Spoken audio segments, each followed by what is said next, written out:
Bismillahirrahmanirrahim. Assalamualaikum warahmatullahi wabarakatuh. Dalam pertemuan kali ini, kita akan membahas tentang listrik statis dalam kehidupan sehari-hari. Ada 4 materi pokok yang akan kita bahas. Yang pertama tentang muatan listrik. Yang kedua hukum Coulomb. Yang ketiga medan listrik. Yang keempat, beda potensial dan energi listrik. Yang pertama, muatan listrik. Menurut teori atom Bohr, atom tersusun atas partikel subatom, yaitu proton, bermuatan positif, neutron tidak bermuatan, dan elektron bermuatan negatif. Jadi atom itu terdiri dari 3 subatom, yaitu proton, neutron, dan elektron. Proton bermuatan positif, neutron tidak bermuatan, dan elektron bermuatan negatif. Neutron dan proton membentuk inti atom, sementara elektron bergerak di sekitar inti atom. Kalau kita gambarkan kira-kira seperti ini. Ini yang di tengah adalah inti atom. Disusun oleh proton, yang ini yang ada tanda positif, dan neutron yang tanpa tanda. Proton tanda positif, neutron tanpa tanda. Di mana neutron tidak bermuatan, protonnya bermuatan positif. Dan ada elektron yang bergerak mengelilingi inti atom tersebut. Ini elektron bergerak mengelilingi inti atom. Nah, elektron inilah yang memiliki kaitan erat dengan fenomena kelistrikan pada suatu benda. Maksudnya bagaimana? Nah, nanti kita lihat pada materi berikutnya. Di alam ini, pada umumnya, benda mempunyai jumlah elektron dan proton yang sama. Atau pada umumnya jumlah elektron dan proton pada atom sebuah benda adalah sama. Jadi kalau sebuah benda mempunyai 5 proton, maka dia juga mempunyai 5 elektron. Contohnya seperti ini. Ini sebuah benda mempunyai 5 proton, 5 positif, 1, 2, 3, 4, dan 5. Maka dia juga mempunyai 5 buah elektron, 1, 2, 3, 4, dan 5. Nah, benda dalam keadaan seperti ini dikatakan dalam keadaan netral. Kenapa netral? Karena 5 positif tambah 5 negatif hasilnya 0. Atau jumlah proton dan jumlah elektronnya sama banyak. Tidak ada yang dominan. Maka benda dikatakan tidak bermuatan atau netral. Nah, kapan sebuah benda dikatakan bermuatan? Nah, kita lihat gambar berikutnya. Di gambar ini kita lihat ada 1, 2, 3, 4, 5. 5 buah proton. Sementara elektronnya ada 1, 2, 3, 4, 5, 6, 7. Protonnya ada 5, 5 plus, 5 tambah. Elektronnya ada 7 min. Kita jumlahkan menghasilkan 2 min. Artinya ada kelebihan 2 muatan negatif atau kelebihan 2 buah elektron. Maka benda seperti ini dikatakan bermuatan negatif. Nah, sebuah benda dikatakan bermuatan negatif jika benda tersebut kelebihan elektron. Ini elektronnya lebih 2 buah. Jadi sebuah benda dikatakan bermuatan negatif jika benda tersebut kelebihan elektron. Nah, sekarang lihat gambar ini. Benda yang sama mempunyai proton 1, 2, 3, 4, dan 5. Sementara elektronnya ada 1, 2, 3, dan 4.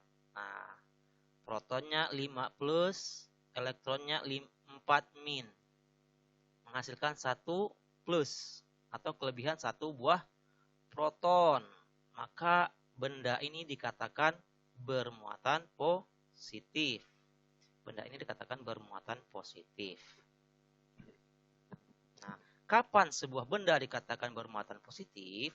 Sebuah benda dikatakan bermuatan positif jika benda tersebut kekurangan elektron. Jadi bukan kelebihan proton, tapi sebuah benda dikatakan bermuatan positif jika benda tersebut kekurangan elektron.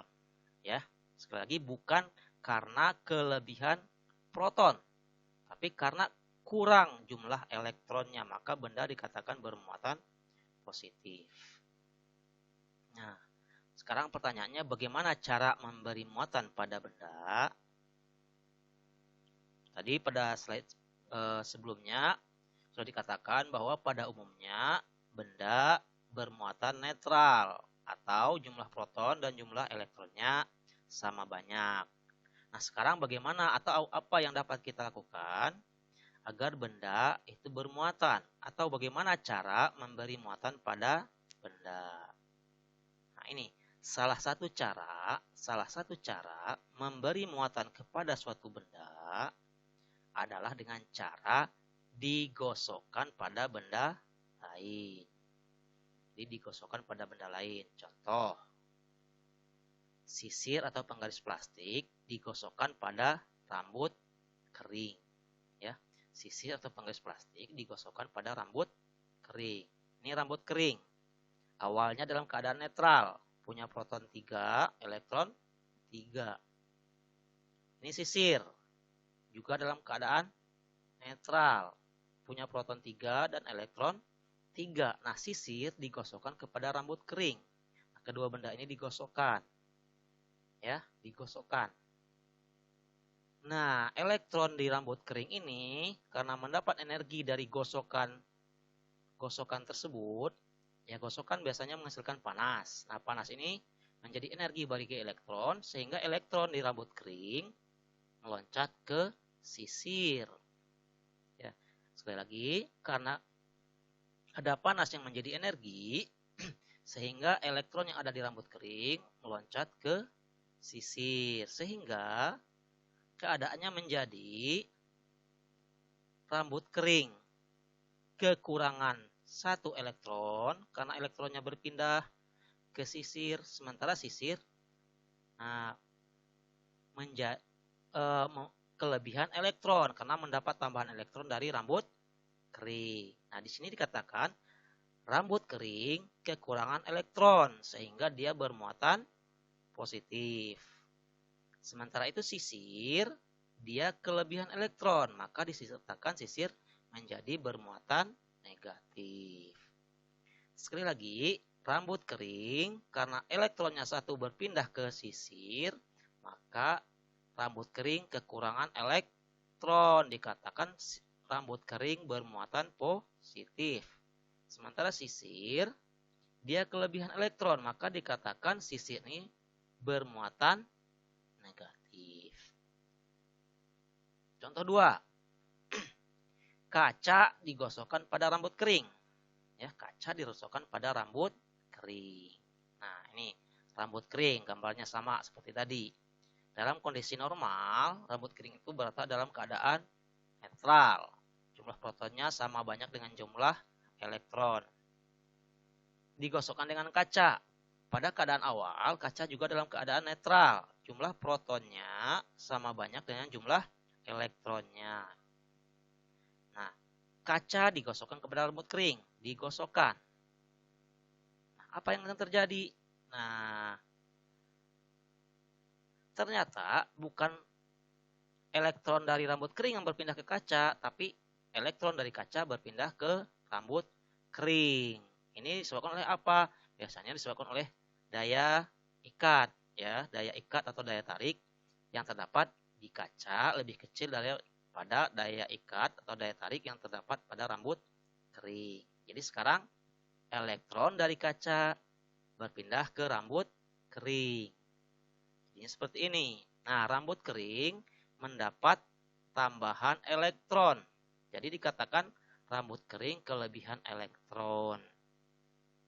Karena kelebihan elektron, maka dikatakan rambut kering bermuatan negatif. Sementara kaca, karena kekurangan elektron, elektronnya hilang satu, maka dikatakan kaca bermuatan positif karena kekurangan elektron. Nah, sekarang bagaimana sih sifat-sifat benda bermuatan? Tadi dikatakan benda bermuatan, ada benda bermuatan negatif jika benda tersebut kelebihan elektron. Benda bermuatan positif jika kekurangan elektron. Nah, sifat-sifat benda bermuatan, yang pertama, benda yang bermuatan sama jika didekatkan akan tolak menolak. Muatannya sama, kalau positif sama-sama dengan positif, negatif sama-sama dengan negatif. Nah, ini A, kita lihat di sini kekurangan satu elektron, maka A dikatakan bermuatan positif. Didekatkan dengan B yang juga kekurangan satu elektron, B ini bermuatan positif. Maka jika A didekatkan kepada B, maka yang terjadi adalah tolak menolak. Ya. Jadi yang sejenis jika didekatkan akan tolak menolak. Kemudian sifat kedua dari benda bermuatan adalah benda yang bermuatan berbeda jika didekatkan akan tarik menarik. Bermuatan berbeda, maksudnya ada benda bermuatan negatif didekatkan dengan benda bermuatan positif, maka akan terjadi tarik menarik. Nah, ini A, benda bermuatan positif karena kekurangan satu elektron. B, benda bermuatan negatif karena kelebihan 2 elektron. Maka jika benda A dan benda B didekatkan, maka yang akan terjadi adalah ada gaya tarik menarik. Ya, tarik menarik. Nah, interaksi kedua muatan, baik positif dan negatif, ya, sekali lagi, interaksi kedua muatan, positif dan negatif, inilah yang disebut dengan gejala listrik statis. Jadi, gejala listrik statis itu adalah interaksi muatan positif dengan positif, atau positif dengan negatif, atau negatif dengan negatif. Atau lebih singkatnya, interaksi kedua muatan disebut gejala listrik statis. Ya. Materi kedua pada pertemuan kali ini itu tentang hukum Coulomb. Hukum Coulomb ini berbicara tentang, sebelum itu, hukum Coulomb diambil dari nama penemunya yaitu Charles Augustin Coulomb. Dia hidup dari tahun 1736 sampai 1806, seorang ilmuwan Prancis. Nah,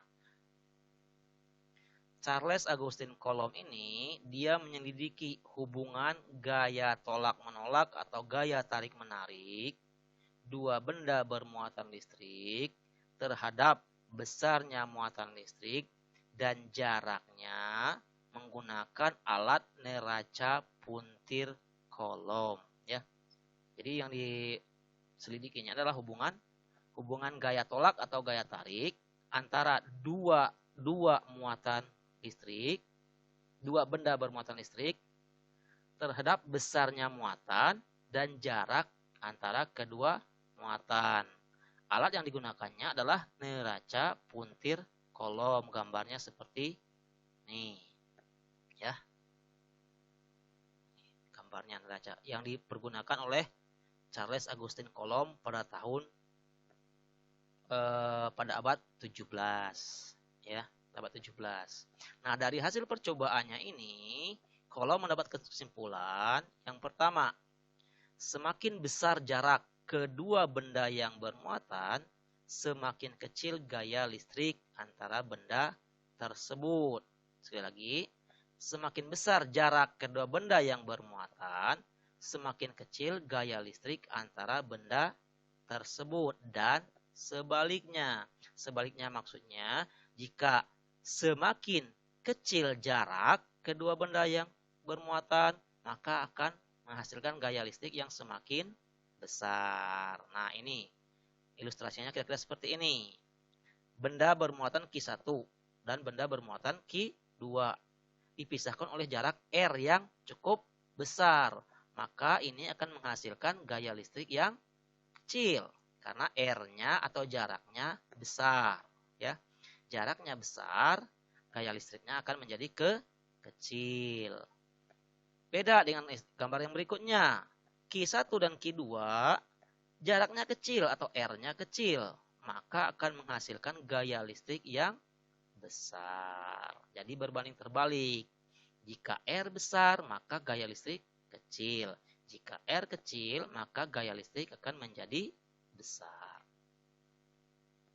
Kesimpulan yang kedua, semakin besar muatan kedua benda, semakin besar gaya listriknya. Jadi jika muatan bendanya semakin besar, maka gaya listriknya juga akan semakin besar. Nah, ilustrasinya seperti ini, ya. Q1, Q2 dia pisahkan oleh jarak R. Muatannya besar, maka gaya listriknya juga besar. Ini digambarkan besar, ya, muatannya besar. Muatannya besar. Muatannya besar, maka gaya listriknya juga besar. Beda lagi dengan gambar yang berikutnya. Di gambar berikutnya digambarkan muatannya kecil, Q1, Q2 kecil, ya. Muatannya kecil, maka gaya listrik yang dihasilkannya juga kecil. Jadi berbeda dengan jarak, ya. Kalau jarak semakin besar jarak, maka semakin kecil gaya. Kalau untuk muatan benda, semakin besar muatan benda, gaya listriknya juga akan semakin besar. Semakin kecil muatan benda, muatannya semakin kecil, maka gaya listriknya juga akan semakin kecil. Nah, secara matematis, hubungan antara jarak, besar muatan, dengan gaya kolom, bisa dituliskan dengan FC sama dengan K kali Q1 kali Q2 dibagi R kuadrat. R kuadrat itu jarak, ya. Di mana FC itu adalah gaya kolom. Satuannya nanti Newton, ya, dilambangkan dengan huruf N besar. Sekali lagi FC itu adalah gaya kolom, di mana satuannya nanti Newton dilambangkan dengan huruf N besar. K itu konstanta Boltzmann. Besarnya 9 kali 10 pangkat 9 Newton meter kuadrat per kolom kuadrat. K sekali lagi konstanta yang nilainya tetap yaitu sebesar 9 kali 10 pangkat 9 Newton meter kuadrat per kolom kuadrat. R jarak antara dua muatan, ya, jarak antara dua muatan Q1 atau Q dan Q2 terpisah sejarak R. Nah, jarak ini satuan standarnya adalah meter, dilambangkan dengan M nantinya. Q1 besar muatan listrik benda pertama, satuannya kolom dilambangkan dengan huruf C seperti ini, ya, kolom. Sementara Q2 besar muatan listrik benda kedua, juga satuannya kolom dilambangkan dengan huruf C besar. Ya, C besar. Contoh soal, ya. Dua buah muatan listrik positif yang ada di dalam membran sel saraf masing-masing sebesar Q dan 2 Q terletak pada jarak 2 cm.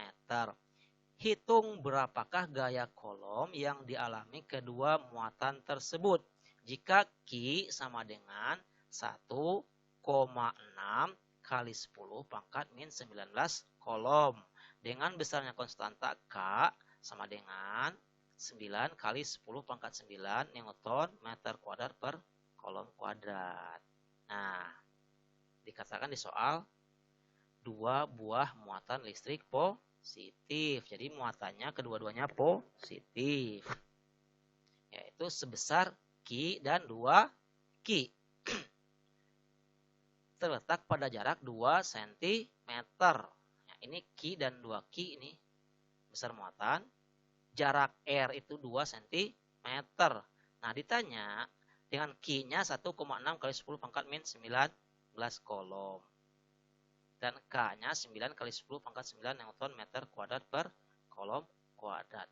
Nah, diketahui, kita bisa tuliskan. Nah, muatan 1, Q1. Dikatakan plus Q. Karena 1 Q nilainya 1,6 dan muatan 1 itu sama dengan 1 Q, maka muatan Q1 1,6 kali 10 pangkat min 19 kolom. Muatan Q2 atau Q2 adalah 2 Q atau plus 2 Q. Berarti 2 kali 1,6 kali 10 pangkat min 19. Yaitu 3,2 kali 10 pangkat min 19 kolom. Terus jarak kedua muatan R 2 cm. Dituliskan dalam satuan meter menjadi 2 per 100 meter. Atau dalam secara penulisan baku ditulisnya 2 kali 10 pangkat min 2 meter. 10 pangkat min 2 itu artinya 1 per 100. Jadi 2 cm dituliskan secara baku, maka 2 kali 10 pangkat min 2 meter. Nah, ini cara menghitungnya. 2 cm sama dengan titik-titik meter. 2 cm sama dengan 2 kali 1 cm. 1 cm itu sama dengan 1 per 100 meter. Nah, 1 cm-nya kita ganti dengan 1 per 100 meter. 1 per 100 itu sama dengan 1 kali 10 pangkat min 2. Maka 2 cm boleh juga kita tulis menjadi 2 kali 1 kali 10 pangkat min 2 meter. Jadi 2 cm itu sama dengan 2 kali 1 kan 2. Berarti 2 kali 10 pangkat min 2 meter. Nah, ini 2 kali 10 pangkat min 2 meter. Ini dapatnya dari sini. 2 kali 10 pangkat min 2 meter. Ya. Jadi kalau kalian bingung kenapa 2 cm menjadi 2 kali 10 pangkat min 2 meter, nah ini penjelasannya. Tanya FC atau gaya kolom berapa? Sama dengan titik-titik. Jawab, FC gaya kolom sama dengan K kali Q1 kali Q2 dibagi R kuadrat. Maka FC atau F sama dengan 9 kali 10 pangkat 9 Newton meter kuadrat per kolom kuadrat kali 1,6 kali 10 pangkat min 19 kolom kali 3,2 kali 10 pangkat min 19 kolom dibagi R nilainya 2 kali 10 pangkat min 2 meter dikuadratkan. Nah, ini 9 kali 10 pangkat 9 itu adalah nilai konstanta K. 1,6 kali 10 pangkat min 19 kolom itu nilai muatan Q1. 3,2 kali 10 pangkat min 19 ini adalah muatan Q2. Dan 2 kali 10 pangkat min 2 meter itu R dikuadratkan. Kita kedepankan angka atau variabel 9, 1,6, 3,2, 2 dikuadratkan. Maka 9 kali 1,6 kali 3,2 dibagi 4 kali 10 pangkat 9 kali 10 pangkat min 19 kali 10 pangkat min 19 dibagi 10 pangkat min 4. 4 ini dapatnya dari 2 pangkat 2. Jadi 4. 10 pangkat min 4 dapatnya dari 10 pangkat min 2 dikuadratkan. Nah, 4 dan situ 3,2 ini bisa kita bagi. 4 dibagi 4 adalah 1. 3,2 dibagi 4 dapatnya 0,8. Jadi nanti 9 kali 1,6 kali 0,8 dibagi 1. Dapat 11,52 kali 10 pangkat 9 kali 10 pangkat min 19 kali 10 pangkat min 19 dibagi 10 pangkat min 4. Nah, ini 10 pangkat min 4 ini bisa kita ke ataskan. Ya, kita ke ataskan. Nah, kalau kita ke ataskan, tanda min pada min 4, pada angka 4 menjadi tanda positif. Atau angka 4-nya menjadi positif. Maka jadinya, gaya kolom sama dengan 11,52 kali 10 pangkat 9 kali 10 pangkat min 19 kali 10 pangkat min 19 kali 10 pangkat 4. Nah, 10 pangkat 4 ini adalah 10 pangkat min 4 yang di bawah kita ke ataskan. Maka dia berganti tanda. Ya, nih, tanda. Maka gaya kolomnya adalah sebesar 11,52 kali 10 pangkat 9 dikurang 19 ditambah 4. 9 dikurang 19 min 10. Dikurang 19 min 29 ditambah 4, maka dia menjadi min 25 Newton. Ya, 11,52 kali 10 pangkat min 25 Newton. Ya. Sekian untuk pertemuan kali ini. Sebelum tutup, jangan lupa untuk dan ya. Terima kasih atas perhatiannya. Billahi taufiq wal hidayah. Wassalamualaikum warahmatullahi wabarakatuh.